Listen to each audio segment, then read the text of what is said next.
Black spot. एक दिन एक प्रोफेसर अपनी क्लास में आते ही बोला, चलिए सरप्राइज टेस्ट के लिए तैयार हो जाइए। सभी स्टूडेंट घबरा गए, कुछ किताबों के पन्ने पलटने लगे तो कुछ सर के नोट्स जल्दी जल्दी पढ़ने लगे।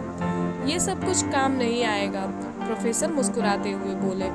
मैं क्वेश्चन पेपर आप सबके सामने रख रहा हूँ, जब सारे पेपर बट जाए तभी आप उसे पलट कर देखिएगा। पेपर बांट दिए गए?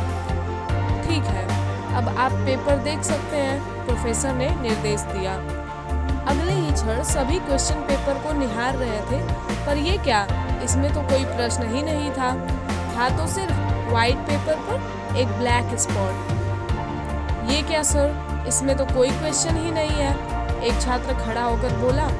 प्रोफेसर बोले, जो कुछ भी है आपके सामने है, आपको बस इसी को एक्सप्लेन करना है और इस काम के लिए आपके पास सिर्फ 10 मिनट है। चलिए शुरू हो जाइए। स्टूडेंट्स के पास कोई चारा नहीं था, वे अपने अपने आंसर्स लिखने लगे।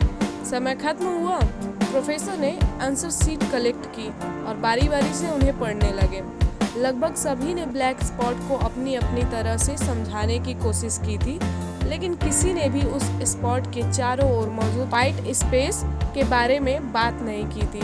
प्रोफेसर गंभीर होते हुए बोले, इस टेस्ट का आपके एकेडमिक्स से कोई लेना देना नहीं है और न ही मैं इसके लिए कोई मार्क्स देने वाला हूँ। इस टेस्ट के पीछे मेरा एक ही मकसद है, मैं आपको जीवन की एक अद्भुत सच्चाई बताना चाहता हूँ। देखिए, इस पूरे पेपर का 99% हिस्सा सफ़ेद था, लेकिन आप में से किसी ने भी इसके बारे में नहीं लिखा और अपना 100% आंसर सिर्फ उस एक चीज़ को एक्सप्लेन करने में लगा दिया जो मात्र 1% है।